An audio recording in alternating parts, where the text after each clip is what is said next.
welcome back to another chill chat conversation and another review of Married at First Sight season 14. This is episode 6, and when I say the drama is out of control, it is out of control. Like, we have definitely hit some loops within the roller coaster ride that we're on. So let's just jump straight in. Mark and Lindsey, I was actually very, very, very happy to hear that they were able to have a conversation an hour later after the incident happened, after their dinner, and Mark pretty much broke the news to her that, look, I want to slow things down. I think we're moving too fast. I just want to enjoy the ride, basically. I want to enjoy the marriage, enjoy things as it comes. And Lindsey was very offended by it. I already stated my opinion on if I thought that she had reason to be mad or if she kind of just flew off the handle. And I definitely agreed that she had reason to be mad just because I don't feel like Mark was actually communicating with her the actual reasons why he was saying what he was saying. And oftentimes it is very easy to get caught up in thinking about the consequences of what I have to say versus what I have to say and the outcome of me actually saying what I have to say and what that's going to be. Because oftentimes we think, if I say what I really want to say, if I say how I really feel, it's going to mess everything up. But really, it kind of, in a way, brings it all together, because the exact opposite happens when you don't say what you need to say. It ruins everything in the end. And so I'm glad that they were able to have a conversation afterwards. I don't know if Mark, was actually completely honest with her within the conversation because it was off camera. I would hope that he was able to put his heart out there and be vulnerable with her and be transparent with her. So she'll have an understanding of what exactly he was trying to say to her. But as we've seen, starting in episode 6, they were very much okay. It seemed like their moods were completely different. They were back as husband and wife. I'll put it that way. Not that they weren't before, but people get in arguments and be like, oh snap, this about to happen, this about to happen. And I'm just glad that they were actually able to have that conversation and to bring the mood back into a more positive mood, instead of staying in the negative mood. I've always said, from the wedding, I've always felt that they were able to communicate pretty well when they were eating their dinner. And even during the dance, they were communicating the whole time. And that was one thing I really liked about them. And that was actually one thing that I was like, okay, what's going to make or break this couple is them being able to communicate and be honest with each other. Because, starting from episode 1, we already had some doubts about, okay, I think she's going to be too much for him. I don't think he's going to be able to keep up with her. But just seeing them communicate, I was kind of on the fence. I was like, well, if they can continue to communicate, then absolutely they will work. But if they don't, then absolutely they will not work. But we're seeing that they're still able to have, that conversation. And I think it's healthy for them to be able to have conversations off camera and not necessarily on camera all the time. I don't think that their energy would have been the same if they had the conversation on camera versus off camera. So I'm glad they was able to do that. And it is so beautiful to see also how Lindsey is so into Mark. You can tell she is so into him. And you can tell that he's into her too. You can tell he's kind of taking things a little bit slower emotionally than she is. Like, she's all in already, you can tell. Because the situation that Mark and Lindsey are in now, well, more so Mark, but Lindsey, because she is not his wife, is Mark, it sounds as if he is being evicted from his home because of the cats that he has. That whole conversation was a little bit confusing to me. I don't know why exactly, but I kind of feel like we were kind of put into their situation halfway in it and not really getting the full glimpse of everything. But pretty much Lindsey was being transparent about how she was very annoyed that the landlord, the motherly landlord, kept calling and calling and calling and calling.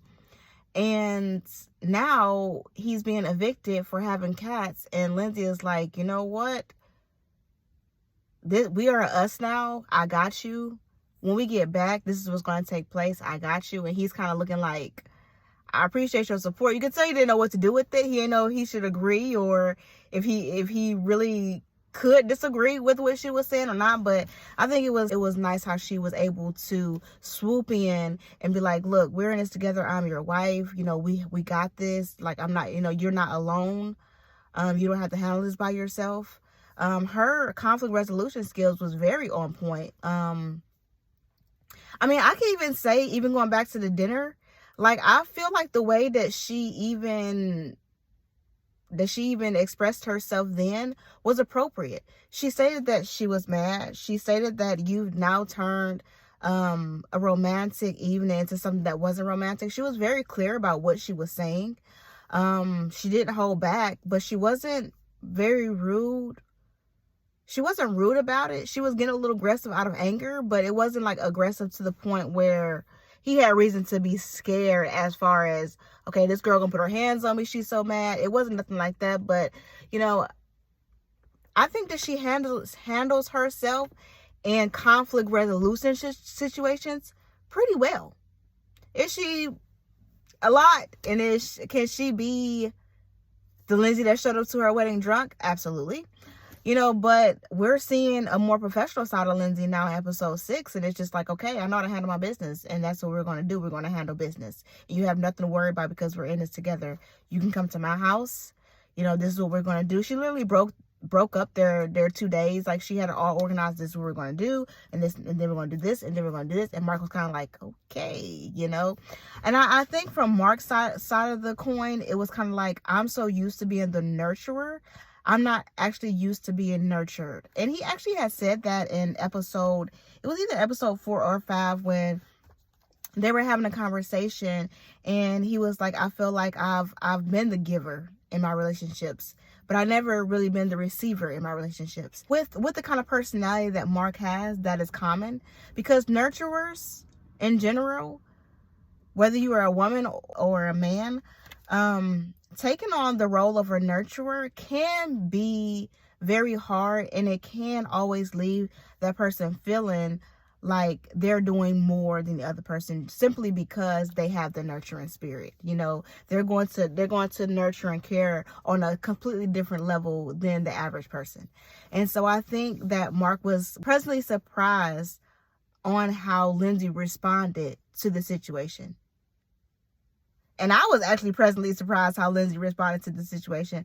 But I can tell that Lindsey is all in. I can see her heart through the screen. And I can tell that she generally cares about Mark. And I think that plays another role into why she also got so disappointed when he was like, let's slow things down. Because she was like, wait, I'm all in. I'm on ship. I'm on board. Like, what do you mean let's slow things down? Like this is, like, I'm getting everything that I feel like I need from you. And so maybe she was slightly embarrassed. Maybe in her mind, you know, if I'm getting everything I need from Mark, and now I feel like maybe he's not getting everything from me. Like, that could be a possibility of what she was feeling. I'm not very sure. But I'm just so thankful that they were able to have a conversation off camera. They were able to switch gears, be vulnerable with each other, be transparent with each other. And then we seen a better mood from them in episode 6. I have to also congratulate Lindsey on how she handled herself at the table when Alicia was trying to, I don't know what Alicia was trying to do besides make herself look more crazy. But she was like, Lindsey, don't do that while I'm talking. And Lindsey was like, I'm not doing anything.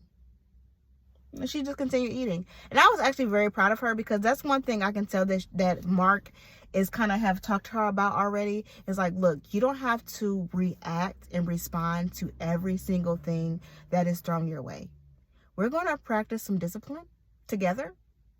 And I think that she was very disciplined, because she could have went off. I mean, I think that this was the one time she would have had grounds. Like, girl, who do you think you're talking to? Like, you got your own mess going on. Stop trying to bring everybody else into your mess, because that's your mess and we ain't got nothing to do with that.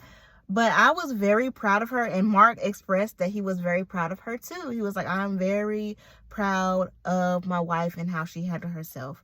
You know, because the Lindsey we know, she would have definitely reacted. and it would have made things worse than what they really were. So kudos to Mark and Lindsey in this episode. I am so very proud of them. Like, I am so excited to see where things go next. I really do feel like we're heading into a bomb.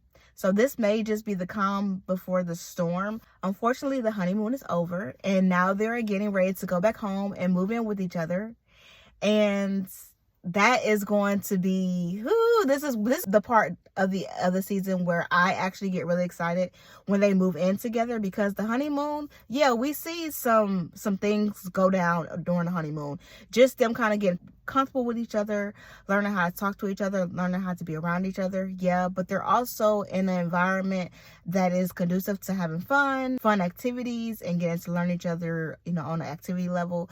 But now we get to start to see how they operate like on a day-to-day basis with each other. And you don't know someone until you live with that person. I only live with one person in a relationship. I only live with one person. And honestly, living with someone too soon can really mess up a relationship. It can really mess up a relationship. And with Married at First Sight being such a fast track, they're literally, I think it's day 6 or day 7 that they're moving in with each other. And being in a situation to where, looking back now, I didn't think this then. I was so excited to move in with my partner. I was so excited to be able to come home to him every day and, just be there, us kind of do life together, buy things together, prepare for marriage together and things like that.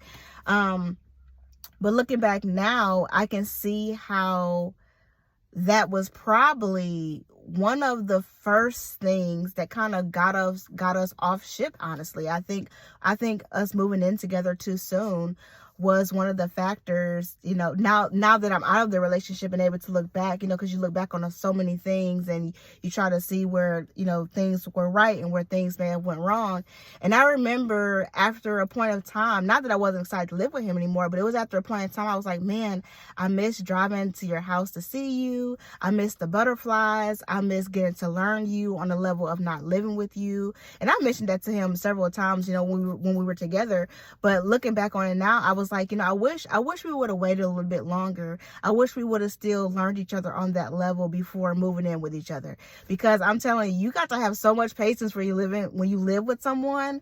And like I said, you really are learning that person like on a completely different level. Like, it wasn't like you can go to your house and I can go to my house and we can work things out. No, it's like, no, we're in the same house. We got to learn how to deal with each other. We got to learn how to live with each other. We got to learn all these different sides of a person.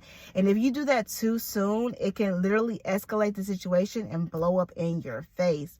And so that is one thing that I've learned. I will never live with someone again unless I am married, unless, because once you're married, well, not a Married at First Sight situation, but the normal way to do it, once you're married, it's kind of like, okay, I love you, you love me, we're in this thing, we're connected, we're bound, and so I definitely think that this is the part of the season where things start getting like we start seeing people's true personalities.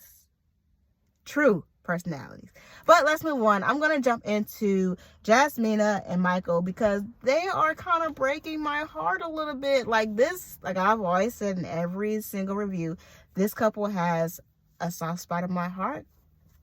And unfortunately, this couple seems like they have really hit a stumbling block. And Jasmine is really having trouble with being able to get over it.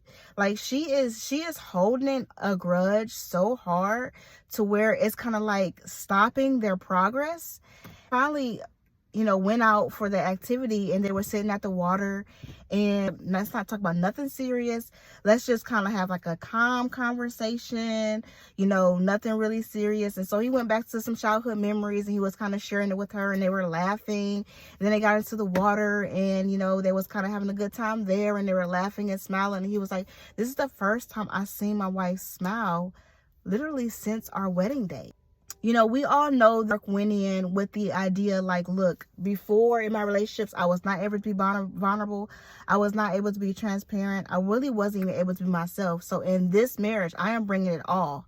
And unfortunately, his all was a little bit much. It was kind of like he was bringing potential situations instead of it actually being a situation. And that really turned her off, because Jasmina, she is very particular too. Like, Michael is not the only one that's particular in this situation. And I think that a lot of the weight has been thrown on Michael, and we kind of dismiss Jasmina a little bit. But no, Jasmina has an attitude. She is very strong-minded.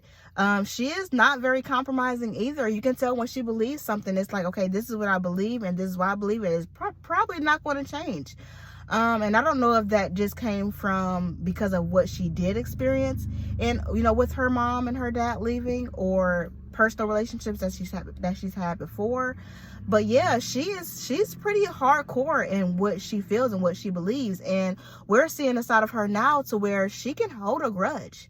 When she is not comfortable, she can hold a grudge.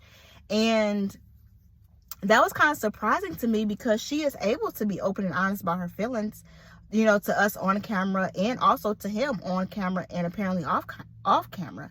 And so I was kind of surprised that even though she's able to get out all her feelings, she's still such a grudge holder.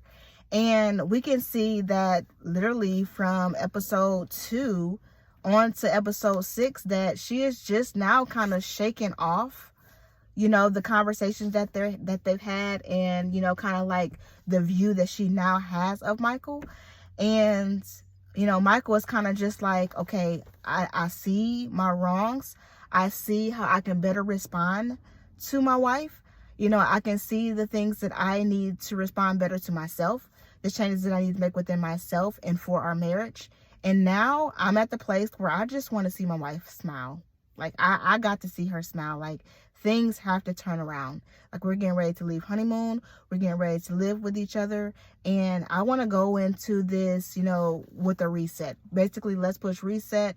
You know, we don't have to have a serious conversation at all. Let's just be playful and fun. And I think the water, you know, really allowed, you know, just them being at the water, because it's something calming and soothing about being in the water and being at a waterfall. That was one of the first romantic places that my boyfriend had took me. Actually, we had went to a waterfall and we had took pictures together, and it was just so beautiful. You know, it was just so calming and relaxing, and you can just really feel the vibe and the calmness of the water. And so I think just the atmosphere of being at the water, and just them sharing like little childhood stories and things like that, I think that was a really good environment for them. And I think it was able to take Jasmina out of her mental, you know, state, and kind of bring herself back into a calm, be like, okay, let's focus back on Michael. Let's reset, and let's focus back on each other. And I think that did wonders for them.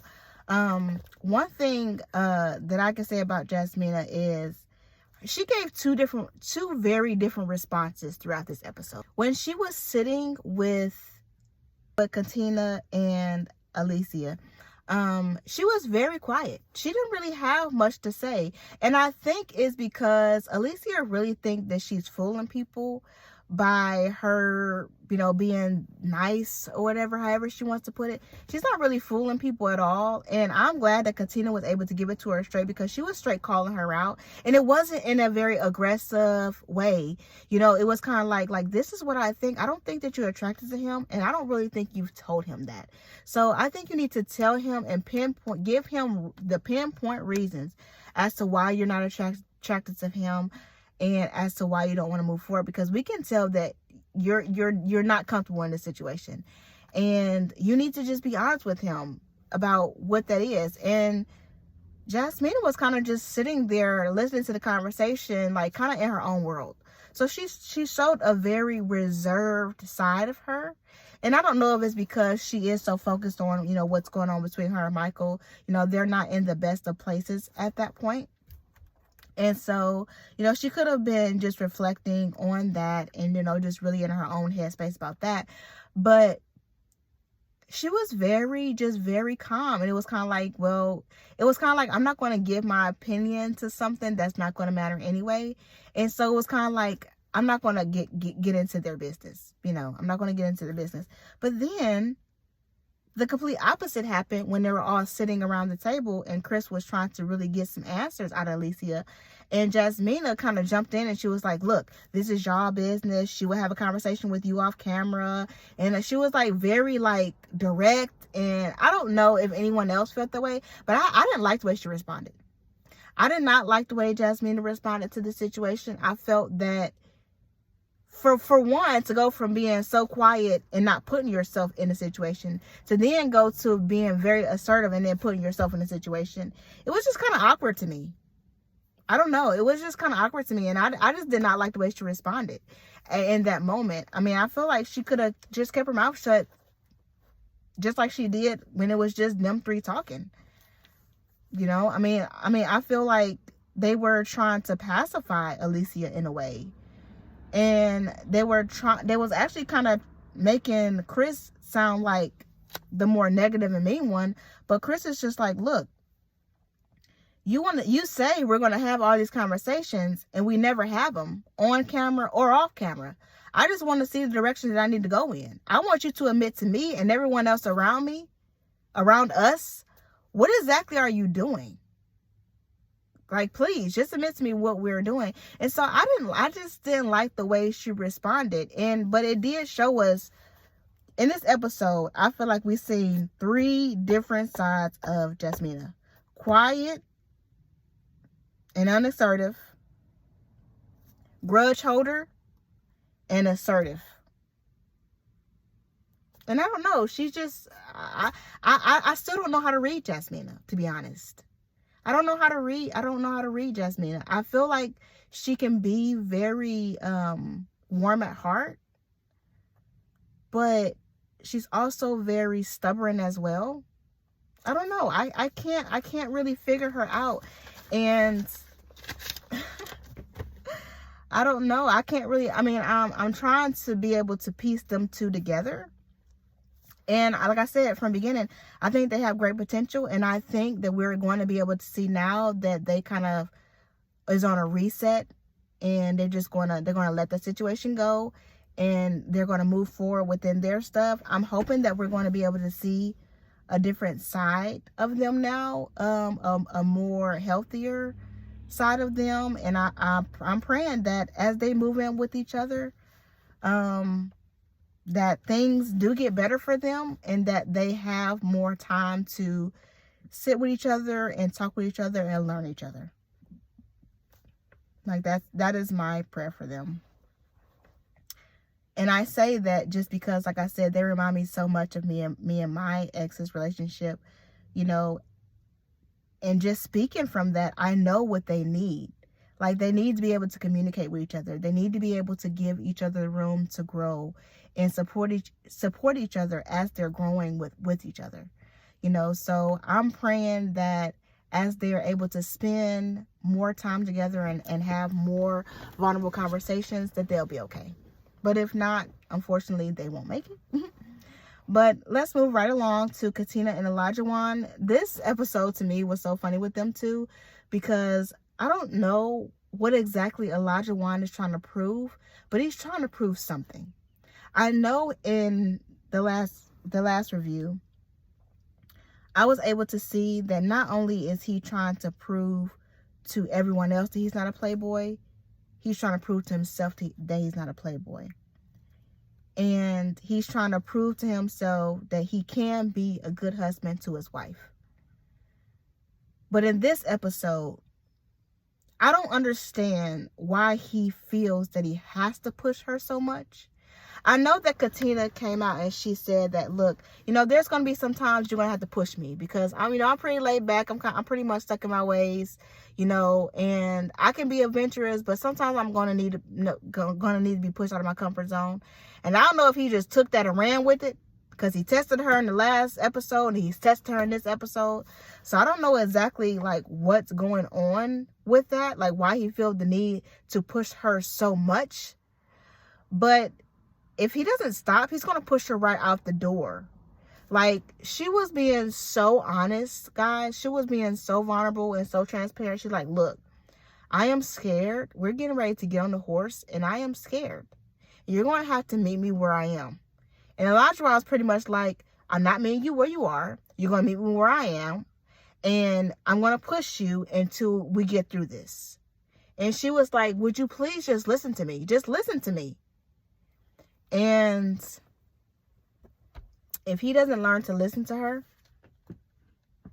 he is going to sabotage the relationship. And that's period.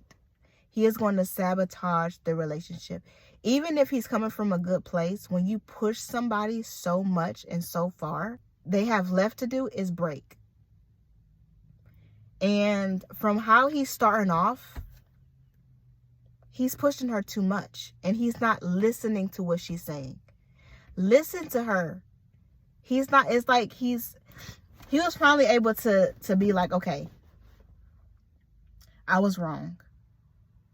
I need to learn to acknowledge my wife. I need to learn to listen to my wife and listen to where she's coming from. I'm so thankful that he had that revelation and that he was able to really speak that out. So she'll know too that he acknowledged it. That's another thing that's a good point. You know, a lot of times we are acknowledging things about ourselves and our partner, but we're not allowing them to know that we're acknowledging it. Like we can be in a situation and be like, oh man, I shouldn't have did that. But we don't express that to our partner so they'll know that we realize that. And that's one thing I'm working on too. I really want to be able to, because I had a lot of revelations throughout my past relationship. I had a lot of revelations. I did a lot of journaling. Sometimes I recorded myself, even before I started YouTube, I recorded myself and really being vulnerable about how I felt, you know, because there was times, unfortunately, I felt like I couldn't talk to him. For whatever reason it was. And, you know, and then I am a shutdowner. I'm very, I internalize everything. But there were sometimes I was able to recognize some things, you know, within myself and within him and within our relationship. And I was walking in the revelation, but I was the only one who knew that revelation. I didn't share that revelation with him, whether it was good or bad. You know, there was good things that I was like walking in it in my mind, like, okay, this is good, this is good. But I never allowed him to know my acknowledgement, or even if I did, it wasn't in a way like, look, I hear you, I see you, or this is something that I realized, you know, this is a good thing, you know. So I'm glad that he was able to acknowledge within himself that he needed to stop, and that he was able to acknowledge to her that she needed to stop. And that she was also able to acknowledge too, she was like, look, I did ask for you to push me. And I'm going to have to now I know I'm going to have to change my phrase. I'm going to need to be pushed sometimes. And other times I'm going to be honest about what I feel. And I think that was perfect. You know, I mean, for them to be able to acknowledge within themselves and to each other, you know, what they really feel is absolutely amazing. Kudos to them for being able to be transparent with each other. I already know that we've seen previews of what's to come, and unfortunately it doesn't look good for them, but I feel like if they continue to be open and honest with each other, they will be okay. They will be okay. Moving right along to Chris and Alicia. Guys, I am so just sad. This couple. I feel so sad for Chris. I don't even know what to do. Like, oh my gosh. I feel so bad for him. He's just like, to the point, if you could just show me a percentage of you being willing to try, I'm all in. Or if you could just be honest with me and say that, look, we're not going to get anywhere, I'm all out.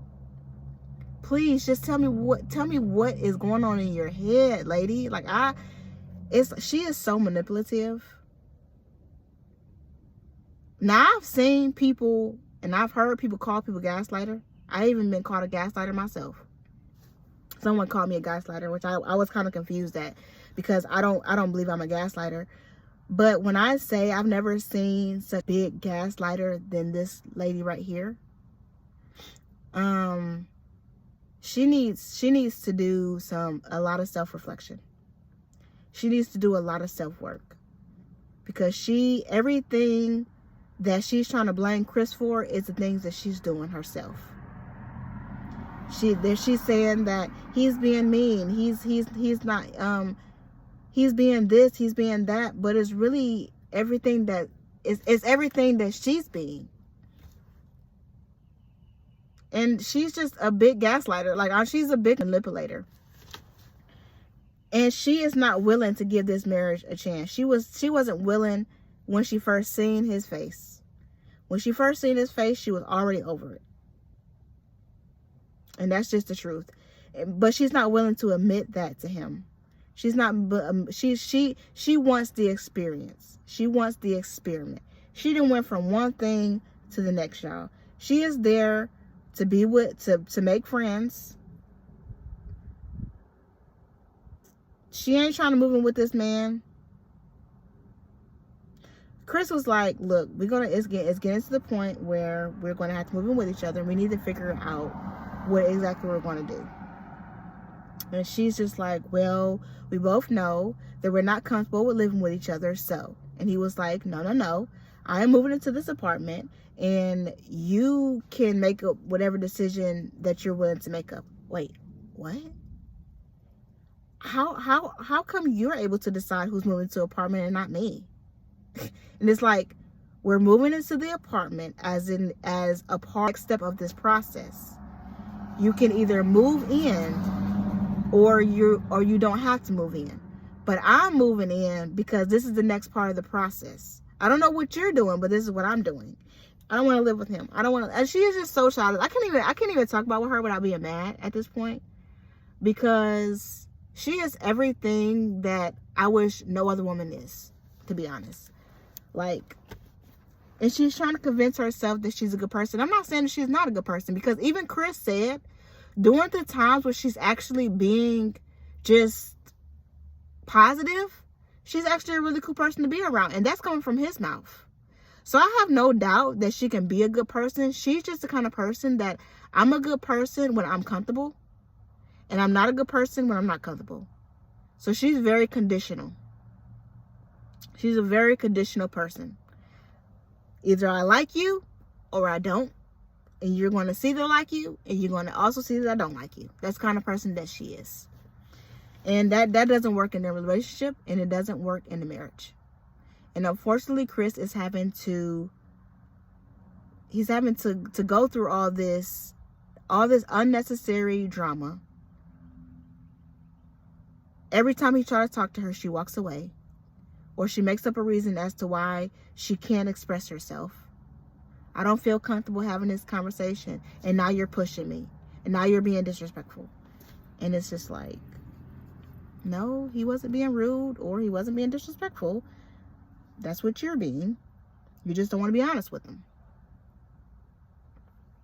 There is nothing wrong with, if there's something you really don't want to talk about,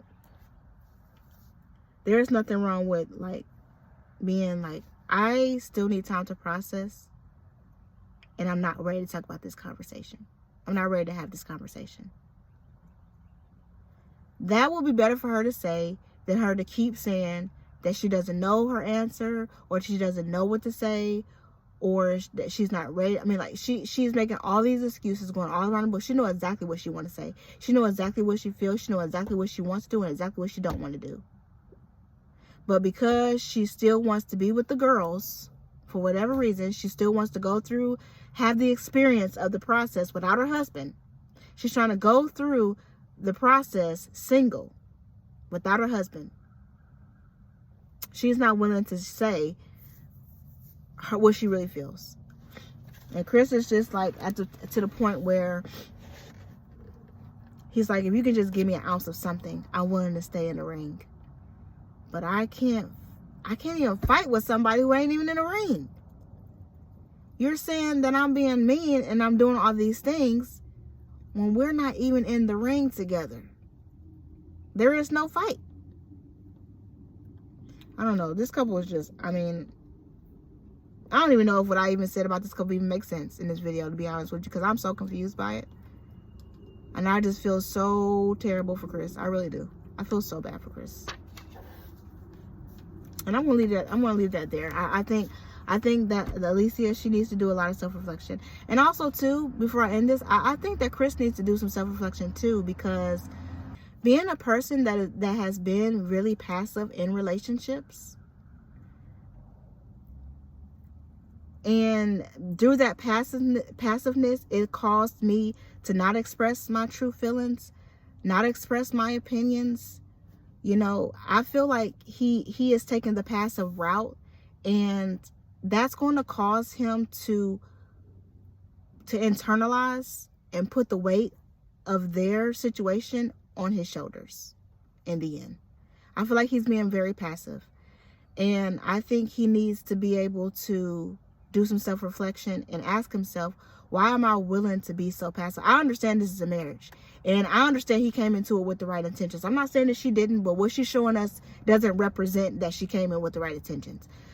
And I can see that he wholeheartedly wanted to be married, but we also can see, and he also can see, that she's not willing to be in this marriage with him. And now he's kind of taking some unnecessary pain because just because he's being passive. And so I'm going to stop right there with this couple, because I don't want to say anything. I don't want to be judgmental towards Alicia, and I don't want to be judgmental towards Chris. I just think they need to do a lot of self-reflection. Both of them do. And for our last couple, Nol and Steve, I still love this couple so very much. I feel like they, from the beginning, is an all-star couple, that they're going to make it to the end of this process and even beyond this process. Like I said, I'll be very shocked if they don't. If they don't make it through this process, I am going to be very, very, very shocked. I just think they're so genuine. Whether their situation is good or bad, I think they're just genuine. And I think that they have what it takes to be real with each other. They have what it takes to have those uncomfortable conversations. They have what it takes to just be themselves. And that's really all that we've seen with this couple, is that they are genuinely being themselves, and they're moving through the process. They're being honest with each other. They're having new experiences with each other. I don't even think there was even a negative. They minded their own business, y'all. They minded their own business. When they were sitting at the table, when all that was going down with Chris and Alicia, they did not say one word, to my acknowledgement. They may have said that, that experience is yours. Y'all talk about it in private, but they know how to mind their business. They are a true representation of a strong married couple. They really are. And I think it's because their background, they both have been able to be a part of healthy relationships and healthy marriages because of their parents. And they have had that demonstrated to them. And so they're pretty much just projecting what they lived. And it is very healthy, and they communicate very well with each other. I feel like they're very comfortable with each other. And I feel like they're going to consummate the marriage pretty soon. Because it appears that the only couple that have consummated their marriage is Mark and Lindsey at this point. I don't think none of the other couples have consummated their marriage. But I think they're going to be the next in line to consummate their marriage. And I think it's going to make it even more beautiful. Now, there is, according to, what they're showing us for what's to come in the season, it does seem like they may hit a couple of rough patches. But I'm praying that just because they're building that solid foundation, they're going to make it through it. They're going to make it through it. And that's really all that I have for this episode. Like I said, I think it's starting to be very chaotic, and there's a lot of drama. And I just got my seatbelt fastened. I just feel like we're getting ready to go through the next loop. And I am so excited about the process of them moving in. Even though that this, for some couples, is a very traumatic time. Like I said, this is a part of the season that, I love this part of the season when they move in together. And this season is just, honestly, it's just teaching me a lot. It just teaches me a lot about myself. It's just teaching me a lot about my past relationship. The things that could have been done different on my end, the thing that could have been done different on my partner's end, some regrets that I have, about being passive and not being honest, but also too recognizing that you have to feel safe. You have to feel safe, and that that you're in an environment that's conducive to being vulnerable and being transparent. You know, a lot of times it's about personality. You know, it is okay to have a personality difference. You know, Elisa says all the time, like, we're just not compatible.